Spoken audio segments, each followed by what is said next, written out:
kebijakannya akibat ancaman krisis pangan hingga krisis energi. Jokowi meminta semua pihak untuk betul-betul mempersiapkan diri, terlebih yang berkaitan dengan energi.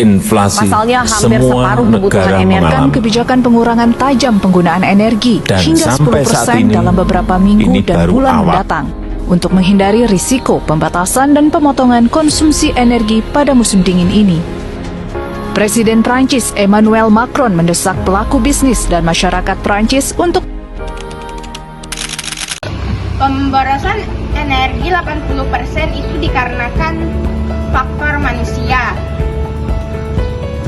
yang dimana Kementerian Energi dan Sumber Daya Mineral atau ESDM mengungkapkan bahwa sekitar 80% pemborosan energi di gedung-gedung Indonesia disebabkan karena perilaku manusia. Hal ini terjadi pada penggunaan AC, pencahayaan lampu, dan ventilasi yang tidak diatur dengan baik. Nah, dalam temuan ESDM, banyak gedung perkantoran dan sekolah tetap menyalakan AC meskipun ruangan tuh sedang kosong.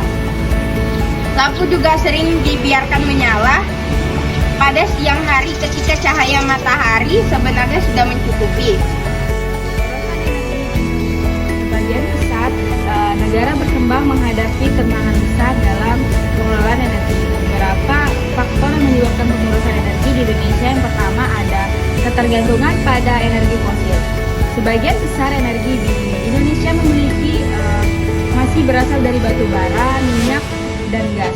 Meskipun terdapat potensi besar energi terbarukan seperti tenaga surya, angin, air, dan geotermal, pemanfaatannya masih rendah. Banyak pembangkit listrik fosil bekerja secara kurang efisien sehingga menghasilkan energi terbuang dalam jumlah besar. Pemborosan energi tidak hanya menjadi masalah di Indonesia, tetapi juga merupakan tantangan besar di berbagai negara di dunia. Salah satu bentuk pemborosan energi yang paling menonjol secara global adalah praktis gas flaring, yaitu pembakaran gas alam yang tidak dimanfaatkan selama proses pengeboran minyak.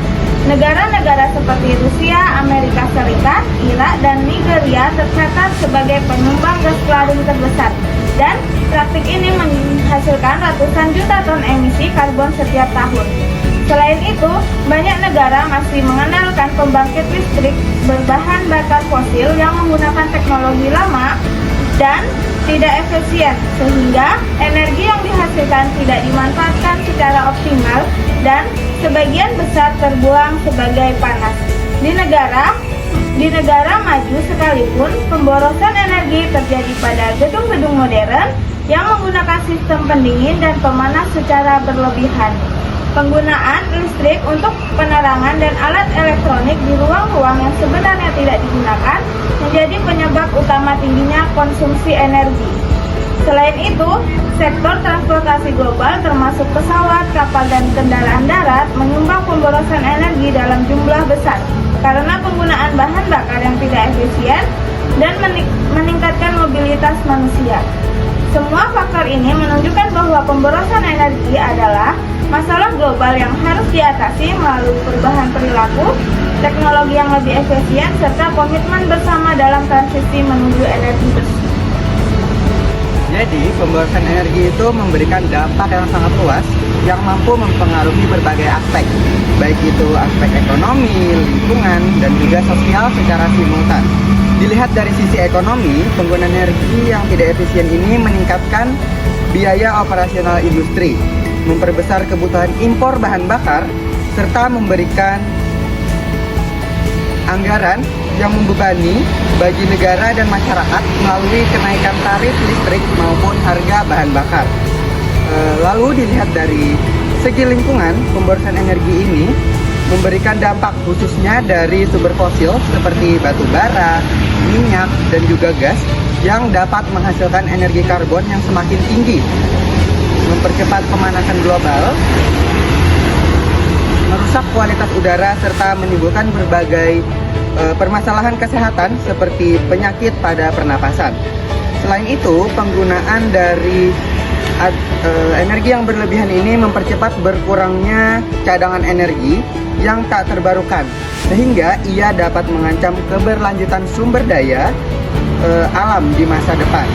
Lalu dilihat dari sisi sosial, dapat dilihat bahwa pemborosan energi ini dapat menyebabkan ketidakstabilan pasokan listrik, pemadaman bergilir, dan juga gangguan aktivitas sehari-hari yang berdampak pada produktivitas masyarakat serta kelancaran layanan publik.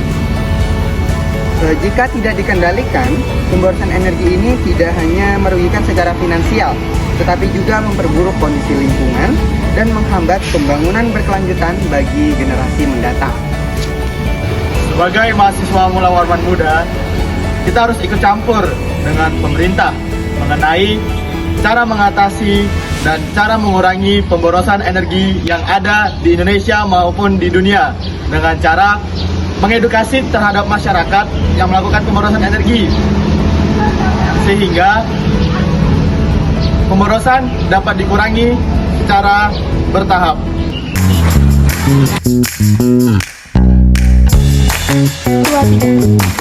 Solusi pertama, kita bisa mematikan lampu bila tidak dipakai.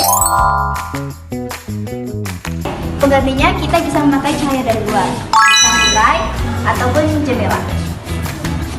Solusi selanjutnya adalah mencabut colokan yang sudah tidak dipakai atau saat ingin meninggalkan ruangan. Lalu, kita bisa menggunakan AC dengan suhu yang minimum dari 26 derajat Celcius sampai 27 derajat Celcius agar tidak ada pemborosan listrik seperti ini. Solusi yang terakhir, kita bisa memaksimalkan ventilasi atau memperbaiki ventilasi dan memperbanyak tanaman. Mari hemat energi untuk kita dan